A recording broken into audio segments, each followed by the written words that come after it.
The light flashed and everything melted in an instant. The world has turned into ashes.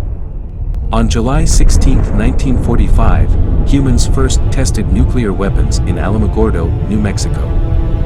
After this test, on August 6 and 9, 1945, the Hiroshima and Nagasaki atomic bombs of Japan were dropped.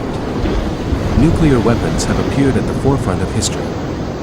But it is said that these nuclear weapons existed thousands of years ago, or 10,000 years ago.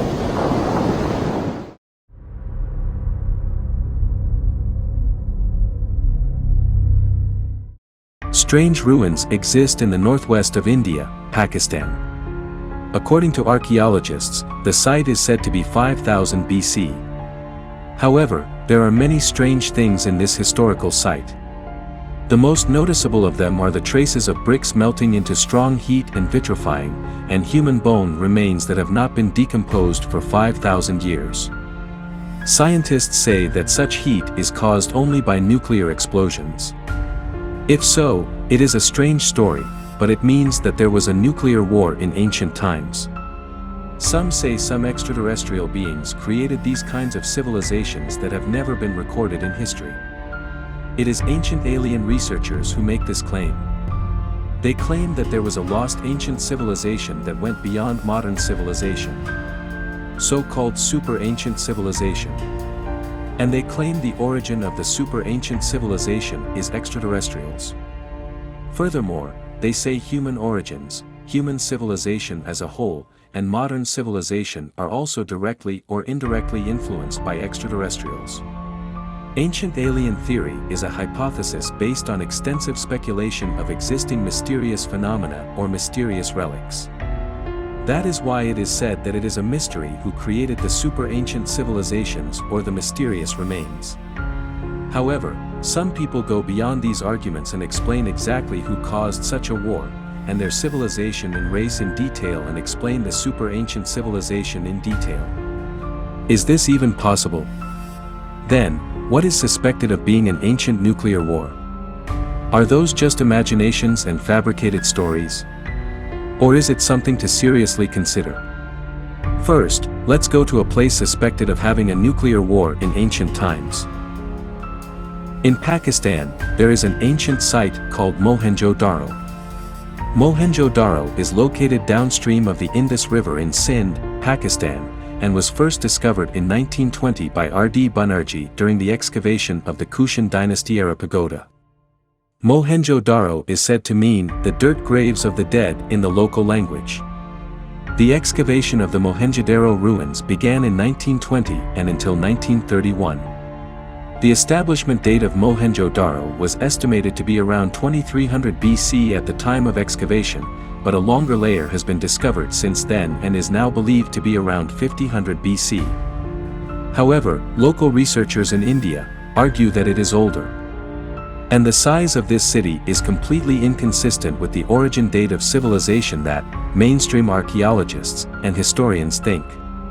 In other words, it is said to transcend the level of human civilization around 5000 BC. The roads, residential areas, government offices, sewage facilities, public baths, and huge squares existed as a thoroughly planned city.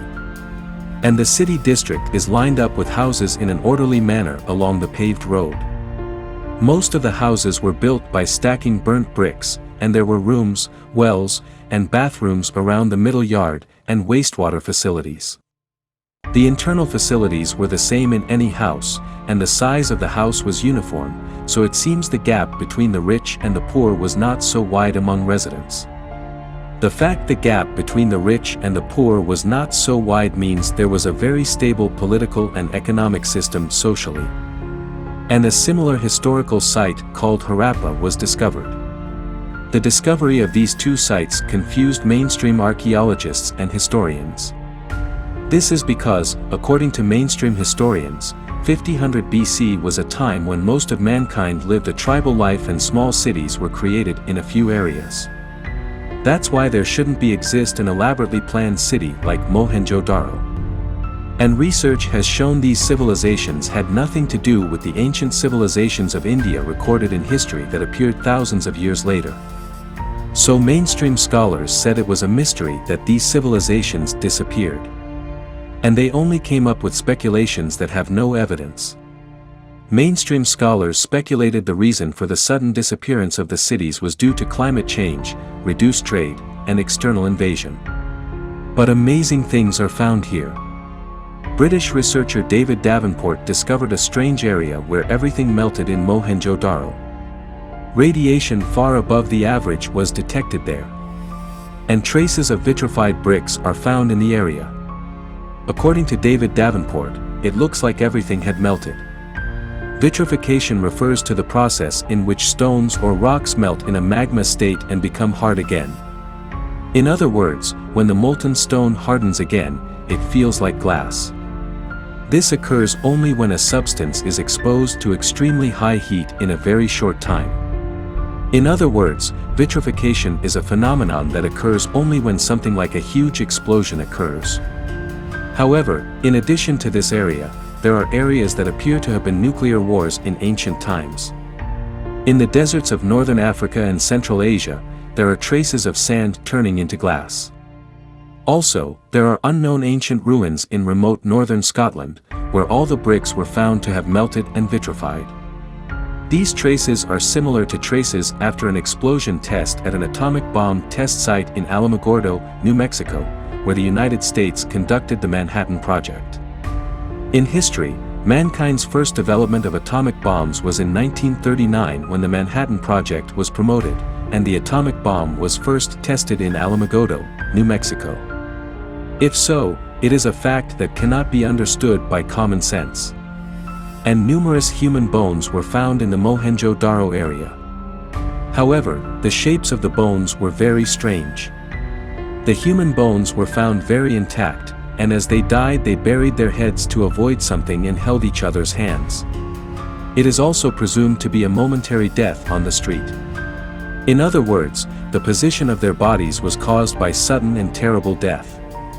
And the bones were in a posture to avoid attacks from the sky. Also, there is no trace of death from being hit by a sharp weapon. In other words, there is no trace of being stabbed by a knife or blunt weapon. Easy to say, people walking on the street fell to death due to a sudden powerful attack. What happened in Mohenjo-daro? And it is a question. Why wild animals left their bodies untouched? Because no animal marks were found in the remains. In other words, there are no deaths by physical violence. And these skeletons were detected as highly radioactive as those in Nagasaki and Hiroshima. Scientists from the Soviet Union found the site to be 50 times higher in radioactivity than ordinary places. Alexander Gorbovsky, a Russian archaeologist, mentioned the high radioactivity of the remains found at this site in his 1966 book, The Riddle of Ancient History. Also, thousands of molten stones named black stones were found in Mohenjo-daro. It seems the fragments of the potteries melted together by extremely high heat. Then, why do the human bones exist intact without rotting for thousands of years? To find a similar case to this in modern times, only places exposed by atomic bombs. This physical evidence makes it possible to speculate there may have been a nuclear war in ancient times. Everything is speculation, but if we accept this speculation, this question arises. Who or what caused this destruction? The mainstream scholars explain the mysterious phenomenon of this ruins is due to coincidence and only to natural action. They dismiss most of these things as simple mysteries and reject the argument itself. In other words, it is a view, limits the beginning of human civilization to between 2500 and 5000 BC. On the other hand, ancient alien researchers and non-mainstream researchers put forward very logical rational hypotheses and theories that are different from mainstream scholars. However, they also run into limitations as they try to prove about the lost ancient civilization with only limited records and limited physical clues. And ancient alien researchers focus all these mysteries on extraterrestrials. Super ancient civilizations were created by extraterrestrials and humans were ruled or looked after by them. Simply put, everything that is not explained is interpreted by the aliens. In a society dominated by skepticism, it is natural for the public to have a negative view of these researchers of super-ancient civilizations and researchers of ancient aliens. Also, to the public with common sense, their claims may be absurd. However, their argument is like a map that guides ordinary people to the light from the skeptical darkness covered by mainstream scholars. But believe it or not, their arguments have become increasingly credible recently. Because even among some mainstream scholars, there are increasing numbers of people who think the claims of psychics may not be just bluffs while watching mysterious ruins, relics, and natural phenomena that cannot be explained by common theories are continuously discovered.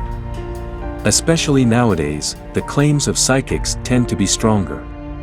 This is because in this era we live in, mankind is in a flood of knowledge unprecedented in history due to the widespread use of the internet and mobile devices.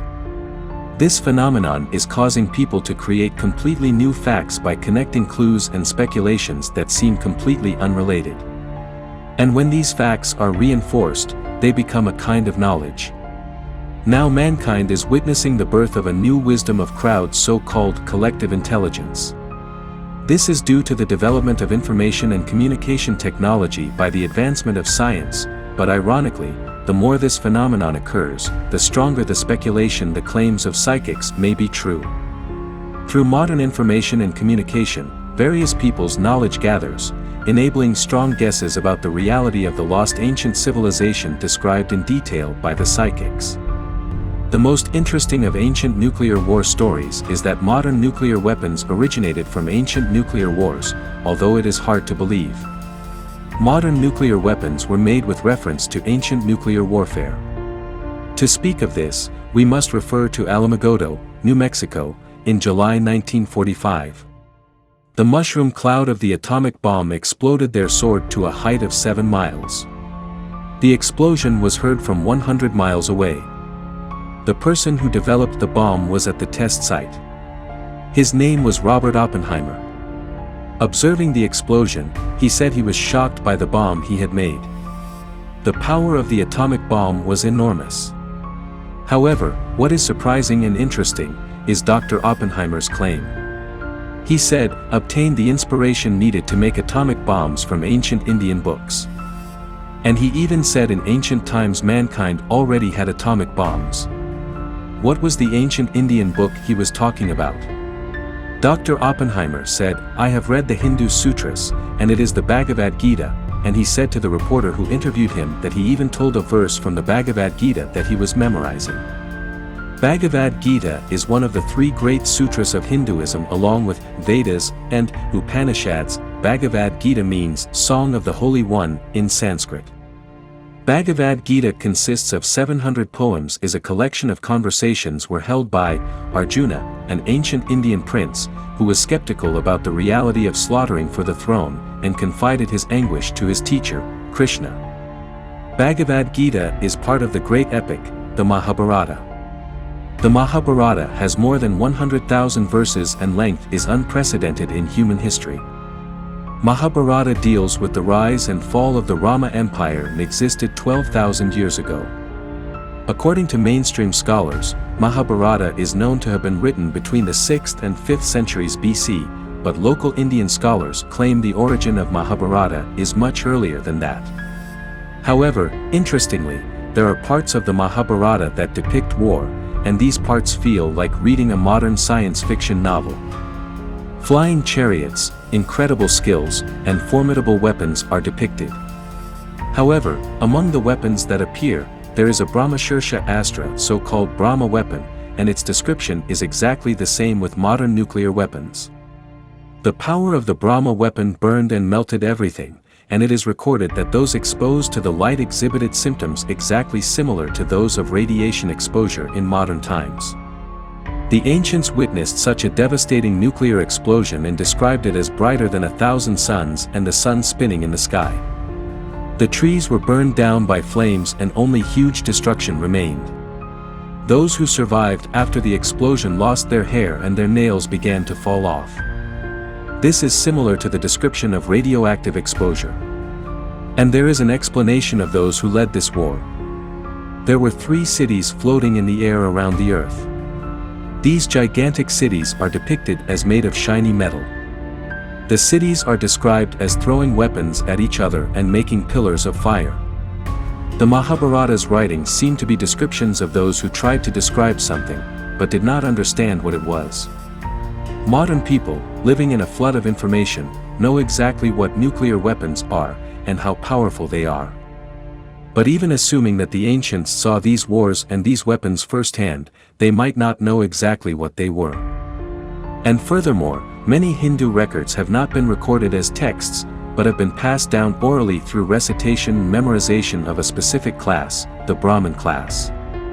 However, the really interesting fact is that if any record goes down thousands of years, it can be misinterpreted.